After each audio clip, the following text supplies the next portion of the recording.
vers 1840 à Beau, son village natal. Fils de Morbalié Pivi et de Gozorizé Pivi en même temps.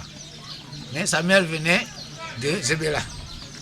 Donc, compte tenu des difficultés rencontrées à son village natal à Beau, sa mère lui a dit voilà, il a dit à son mari, dit voilà, fais sortir ton enfant d'ici. S'il reste ici, ses frères vont l'éliminer. C'est pourquoi un jour, son père a fui avec son enfant venu à Zébéla. Mais arrivé à Zébéla, ça c'était dans les années 1907. Et arrivé à Zébéla, ils se sont confiés à la famille de Nigbe Sema, dans la famille ici, royale. Le petit-fils de Wole, fondateur de Zébéla. Et effectivement, le nommé Nigbe Sema lui a accepté. Quand il a accepté, les gens de Beau ont envoyé 7 personnes avec 7 colas. Ils disent que vraiment Zébéla a tué leurs animaux, il a été canaille, donc il faut que le fasse retourner et le juger là-bas. Donc, à son tour, Nigbe Sema, son tour, lui, il a dit non. Il dit vraiment qu'il ne peut plus retourner son neveu. Donc, s'ils veulent, il n'a qu'à venir ici pour faire un jugement. Et effectivement, le jugement a eu lieu. Tous les entourages sont venus. Les chefs guerriers se sont rencontrés. Ils ont fait le jugement. Ils ont dit, bon, à partir d'aujourd'hui, on a dit à Nigbe Sema que Zébéla est votre fils. On ne veut plus le voir à Beau. Qui devient roi, quoi, c'est ça, c'est ton problème. Qui devient voleur, c'est ton problème. Et Nigbe Sema a accepté. Et c'est pourquoi, à un temps donné, ils ont pris des murmures. On dit, il y a une guerre tribale qui se prépare pour Zébéla. Bon, Nigbe Sema, fils de Wole, a dit à Zébéla, il faut voir tes amis. Choisissez quelqu'un qui va être chef de guerre. Et ainsi, la jeunesse a choisi Zébéla pour être chef de guerre. C'est à partir de ce jour qu'il a eu le pouvoir d'être chef de guerre. Donc, il est resté ça, il a organisé. Il a organisé ses troupes. Pour une première sortie, ils sont partis vers le sud, dans le pays Belé, dans Zirkoué. À son retour, il est venu. Bon, maintenant, il est parti, il a défendu, c'est lui qui était le médiateur de la rentrée des armements de Samori Touré vers Zapa. C'est là-bas où il a eu une bataille entre lui et un capitaine français. Donc il a eu, ce type a trouvé la mort là-bas.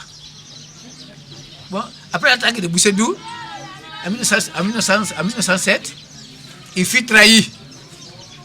Parce qu'il a laissé ses guerriers pour leur dire que voilà, nous devons faire une deuxième sortie, mais d'aller vous reposer. Donc on lui a dit, bon voilà, on avait une convention franco-libérienne.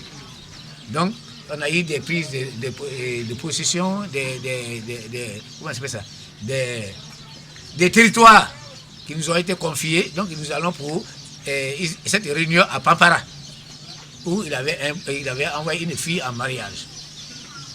Maintenant, arrivé là-bas, parce que lui, il n'avait pas de force, parce qu'il a laissé ses guerriers. Pour lui, c'était une simple conférence. Arrivé là-bas, donc il a été capturé par les Français. Donc c'est là-bas qu'il a été capturé. De là-bas, on l'a déporté vers le Beila. De Beila, comme il y avait un camp français ici, militaire ici, on l'a retourné. Donc chaque matin, il devait avoir les 40 coups de cravache, les tortues, et il le fait regarder au soleil. Quand le soleil tourne, on le fait tourner. Bon, maintenant, le soir, on le fait rentrer. Le matin, on le fait la même chose. Mais quand ils ont vu que vraiment Zébéla n'avait plus de pouvoir, il n'avait plus de force pour survivre, parce qu'il était vers son apogée, on l'a mené, on l'a renvoyé à ses parents. Donc il est mort à la main de ses parents. Et son sacrifice a été valablement fait. Donc c'est comme ça que Zébéla a eu la mort. Donc c'était par trahison. Je peux parler? Oui. Bon, c'est pourquoi je sollicite auprès des bailleurs de fonds de m'assister pour la restauration du musée, du mausolée. Et les photos, vous avez, comme vous voyez, sur l'appareil, ça se dégrade. Bon, donc, alors, vraiment, le moyen manque pour reprendre. Donc, je souhaite aux gens, aux bailleurs de fonds, de venir en aide pour que ce muselé soit un muselé parlant. Donc cela mes besoins. Donc mes difficultés, c'est le manque de moyens qui fait que les photos sont en train de se dégrader. Donc je demande aux bailleurs de fonds et à tout Pessacan vraiment de venir en aide pour que le coin soit bien aménagé. Quand le coin est aménagé, vraiment, ça me fera plaisir. Donc tout ce qui manque, ça se trouverait là-bas. Parce qu'avec le coin exposé comme ça, je ne peux pas déposer les habits ici. Hein? Les accoutrements. Hein? Ou faire, comment on appelle ça, son arbre généalogique. Ou bon, faire son historique pour mettre ici. Parce que c'est. Bon, quand je le mets, les enfants vont gâter. Mais quand le coin est protégé, vraiment, il n'y aura pas de problème. Et voilà, je vous présente aussi son sable. Le sable de guerre. C'est avec ce sable qu'il a défendu l'Afrique, il a défendu le pays forestier. Et pour ce sable-là, ce sable a été, une fois, au temps Zadi, au temps des Français, ce sable a été envoyé des Français à Conakry, mais ils voulaient les amener en France, mais ils ont dit de faire sortir dans ce fourreau. Mais dès qu'ils ont un peu tiré, il y a eu le tonnerre. Donc ils ont dit non, rentrez, allez, amenez. Donc ils se sont retrouvés. Et à nos jours aussi, il y a un de nos neveux qui est là, il a volé ce sable en complicité de mon frère. Ça a été amené à Conakry, ça a été distribué à 35 millions. Mais ils n'ont pas pu tirer de son fourreau. Parce qu'il y a un verset qu'on doit dire avant de tirer. Et ça que tu ne connais pas ça, tu ne peux pas tirer de son fourreau. Et ce qui nous a donné la chance, quand ça n'a pas eu lieu, le blanc aussi qui devait payer n'a pas accepté. Donc le couteau est revenu à lui.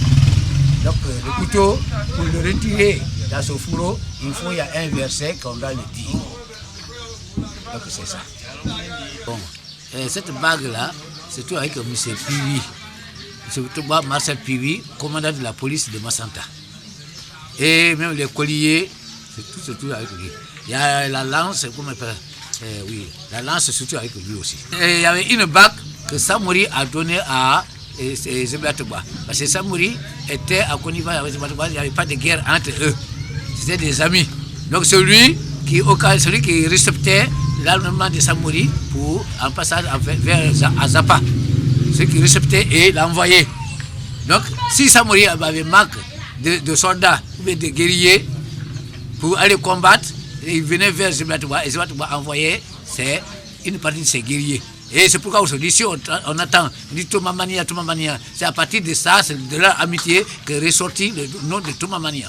Parce qu'on n'a jamais parlé de Toumakiti, de Toumakbare, de Toumak. Non, on dit Toumamania. Parce que les Toumas que Samori recevait de Zeblateba allaient pour combattre. Mais il y a d'autres qui sont venus, les Maniqués qui sont venus, quand Zeblateba doit envoyer 10 personnes au côté de Samori, Samori aussi envoie 10 personnes pour qu'ils puissent rester au côté des autres jusqu'à leur arrivée. Les Toumas, quand ils vont, ils se retournent. Mais les Maniqués qui venaient ici, d'autres ont vu que vraiment la terre de la forêt est riche, ils refusaient de se retourner. Donc ils sont restés, ils ont fait des enfants. Et c'est pourquoi on a dit aujourd'hui, on parle de Toumamania. Donc c'est l'origine. Donc c'était là l'amitié qui était. Et finalement, Samori aussi avait une femme, Thomas, nom de Soni. Donc voilà ce qui a fait, il a tissé leur amitié. Et pour une reconnaissance, il lui a donné cette bague. Il dit là, avec cette bague-là, quand tu as ça, tu dois toujours te souvenir de moi. Tu passeras toujours de moi. Et cette bague, je devais vous montrer. Mais elle n'est pas avec moi ici, c'est toujours avec mon fils, le commandant de la police de Bassanta. Ce blanc a été créé à la fin du XVIIIe siècle. Et sous l'invitation de son neveu Nobou, fondateur du village de Neborotono. Bon, parce que ici, il y avait des hameaux. Mais quand il est venu, il a vu, il dit que vraiment, pour les visites des hameaux là, ça va le fatiguer. Donc, comme il a trouvé ici le coin, qui est entouré par les cours d'eau, il dit vraiment ici c'est bien pour que mes oncles soient ici. Dès quand ils sont là quand je viens, la situation est facile. C'est ce qui a fait qu'ils ont quitté les villages, c'est-à-dire les hameaux, pour être là. Il y a 5 hameaux. Il y a Tanina, le hameau de Tanina, c'est-à-dire qu'on dit Pourigi, Tanina Pourri. Il y a Woto et Masai Pourigi. Il y a Zelia Pourigi. Il y a brisé pour lui, il y a guisé pour lui.